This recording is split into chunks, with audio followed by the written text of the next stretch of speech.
Hello दोस्तों, मैं गजेंद्र शर्मा स्वागत करता हूं आपका अपने YouTube channel skill point classes में। और जैसे कि हमारी क्लास 10th की इंग्लिश चल रही है और हम 10th टॉपिक आपका बिल्कुल क्लियर कर चुके हैं। अगर आपकी उसमें कोई प्रॉब्लम है तो आप कमेंट करके बता दीजिएगा। नेक्स्ट टॉपिक जो कि बात करेंगे उसकी बात करेंगे नरेशन की। नरेशन जिसको हम स्पीच वगैरह स्पीच बोलते हैं, जिसके दो भाग होते हैं, डायरेक्ट स्पीच और इनडायरेक्ट स्पीच। अब देखो, दो भाग होते हैं जो कि आपके क्लास 10th की इंग्लिश में आपको 4 नंबर मार्क्स यानी 4 मार्क्स के दिए हुए हैं। यानी 4 नंबर के 2 क्वेश्चन आएंगे आपको, 2 नंबर के, और दोनों ही आएंगे और दोनों को आपको डायरेक्ट से इनडायरेक्ट में चेंज करने होंगे या इनडायरेक्ट से वापस से आपको डायरेक्ट में चेंज करने होते हैं। अब देखो, बात करते हैं नरेशन। नरेशन होता क्या है और कहते देखो, नरेशन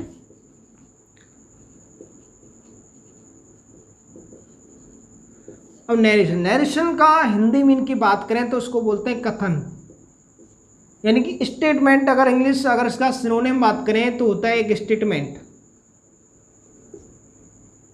स्टेटमेंट जो हमारे द्वारा या किसी के द्वारा कहा गया हुआ वाक्यांश जो भी हो, वो होता है हमारा स्टेटमेंट, कथन। स्टेटमेंट यानी कथन होता है। अब जो नरेशन होता है, नरेशन हैज़ 2 टाइप्स। कितने टाइप्स होते हैं इसके? 2। पहला होता है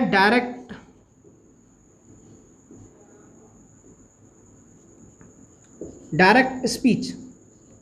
सेकंड वाला होता है इनडायरेक्ट स्पीच।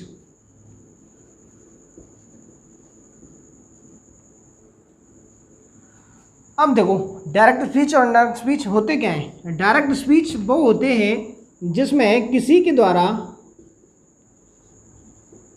किसी का कथन, यानी कि किसी के द्वारा कहा गया स्टेटमेंट जो होता है उसका ज्यों का त्यों रखना, ज्यों का त्यों, यानी कि सेम टू सेम कहना, वो होता है हमारा डायरेक्ट स्पीच। इनडायरेक्ट स्पीच होता है किसी के कथन को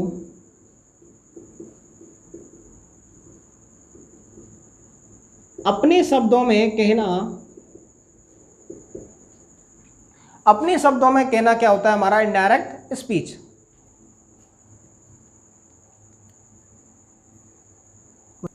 तो इनडायरेक्ट स्पीच किसी के कथन को अपने शब्दों में कहना, क्या कहना? अपने शब्दों में कहना होता है इनडायरेक्ट स्पीच। और जो का तो यानी सेम टू सेम कहना होता है डायरेक्ट स्पीच।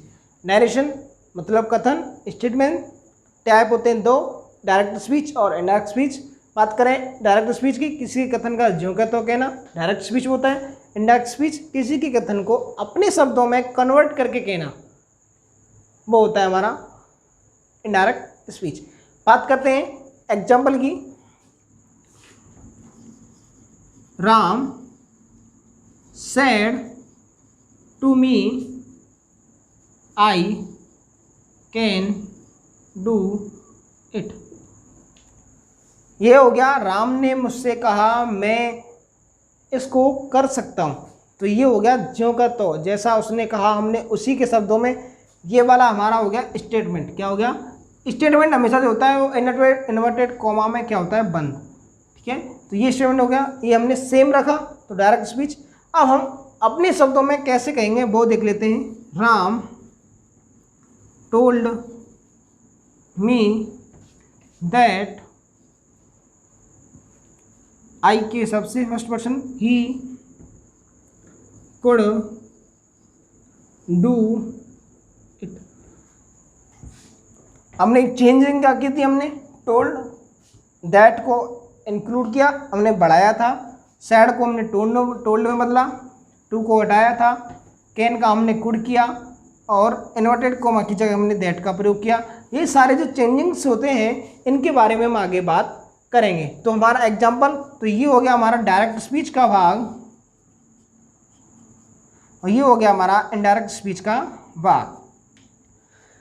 अब देखो, इनडायरेक्ट स्पीच और डायरेक्ट स्पीच, जब हम इनडायरेक्ट स्पीच से कन्वर्ट करेंगे डायरेक्ट स्पीच में, यानी इनडायरेक्ट स्पीच को डायरेक्ट स्पीच से इनडायरेक्ट स्पीच में हम करेंगे परिवर्तन, तो हमें कैसे परिवर्तन करना है, क्या हमें करना है, ये चीज़ हम इस वीडियो में बात करने वाले हैं।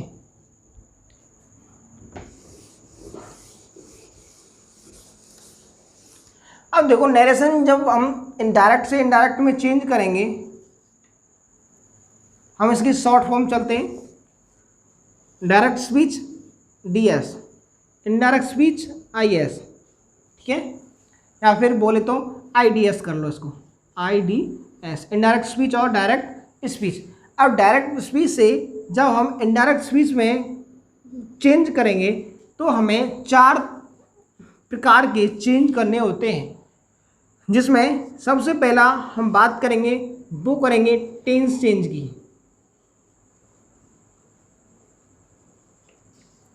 दूसरा है, उसकी बात करेंगे पर्सन चेंज या प्रोनाउन चेंज।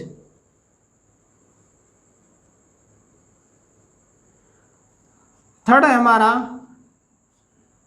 जो टाइम डिनोटिंग वर्ड जो होते हैं,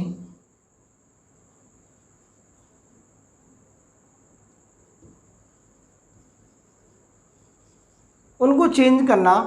और चौथा होता है हमें, जो कि हम जोड़ते हैं इन्वर्टेड कोमा की जगह हम जो लगाते हैं कनेक्टर्स, यानी कंजक्शन जो होते हैं कनेक्टिव, उनको इंक्लूड करना। ये 4 चेंज हम करते हैं जब हम डायरेक्ट स्पीच से इनडायरेक्ट स्पीच में कन्वर्ट करेंगे, यानी कि चेंज करेंगे। अब देखो बेस की बात करें, बेस हमारा यही हो गया, नरेशन का मतलब कथन। डायरेक्ट स्पीच इनडायरेक्ट स्पीच के 2 भाग होते हैं। अब बात करते हैं डायरेक्ट स्पीच के भाग की, ये हमने चेंज बताए। अब बात करेंगे डायरेक्ट स्पीच की। डायरेक्ट स्पीच का जो मैंने मतलब बताया वो था ज्यों का त्यों रखना किसी कथन को। अब इसके जो प्रकार होते हैं, जैसे मैंने अभी जो एग्जाम्पल लिखा था, Ram said to me, comma inverted comma, I can do it. अब देखो, अब यहाँ कॉमा से जो पार्ट अलग हो रहे हैं, ठीक है। अब ये पार्ट हमारे बट गए 2 भागों में, एक ये वाला पार्ट हो गया, एक हो गया ये वाला पार्ट। इसको बोलते हैं रिपोर्टिंग वर्ब वाला हिस्सा,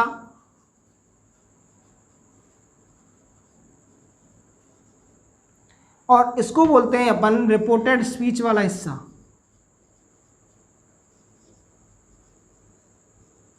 रिपोर्टिंग वर्ब अपनी ये वाली होती है, तो हम इसको बोलेंगे RB, शॉर्ट फॉर्म बोले तो RB वाला पार्ट, और इसको बोलते हैं RS वाला पार्ट। अब देखो ये हमारा RB का क्या हो गया, सब्जेक्ट।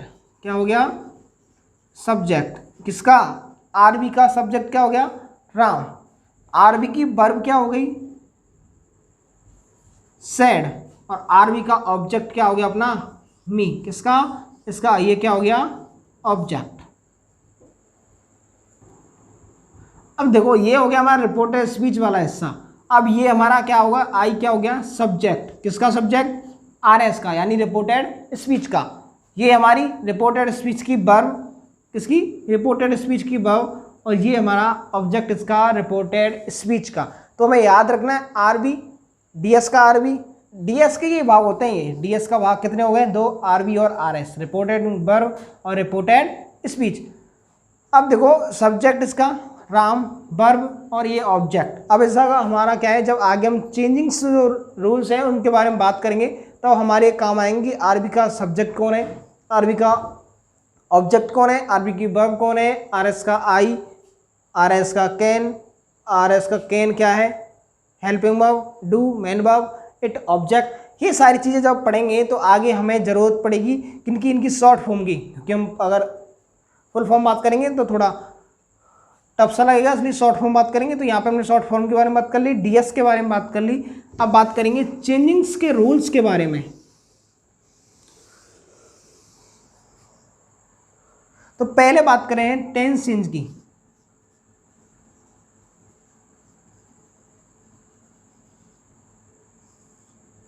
टेंस चेंज की, अब देखो मैं आपको 3 एग्जांपल लिखता हूं। Ram said to me, I can go there. Ram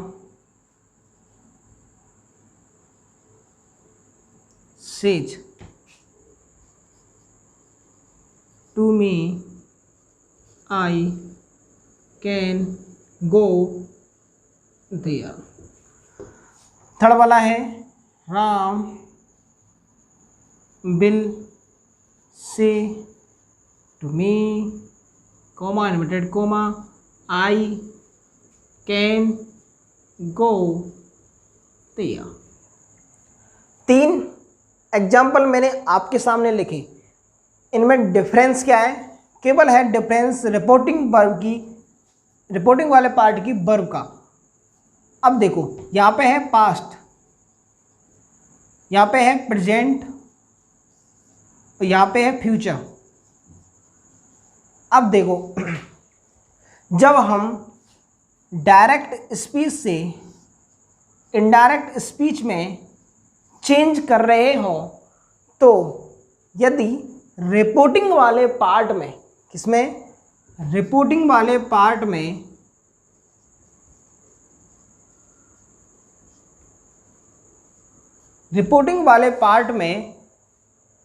present tense और फ्यूचर टेंस,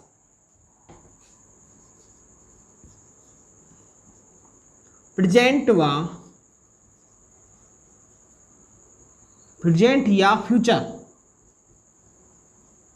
टेंस हो, तो हम आईडीएस में टेंस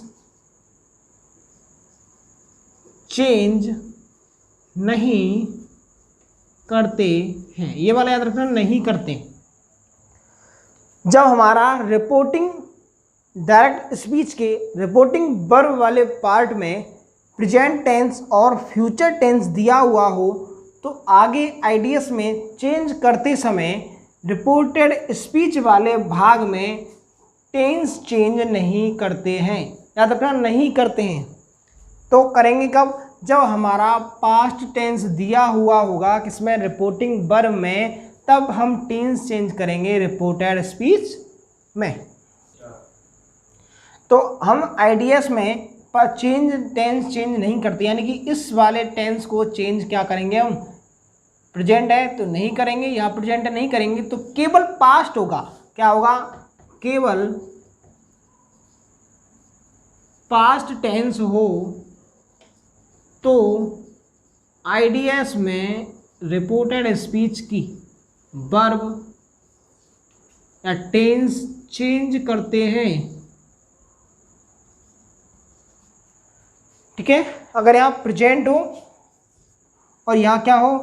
फ्यूचर, तो चेंज नहीं करेंगे। अगर पास्ट है तो क्या करेंगे? केवल चेंज। यहाँ तक आप समझ लीजिए, और अगर आप स्क्रीनशॉट ले सकते हैं, रूल मैंने लिखा दिया, इसको आप लिख सकते हैं। अब बात करेंगे नेक्स्ट वीडियो में हम टेंस टेबल, क्या बात करेंगे?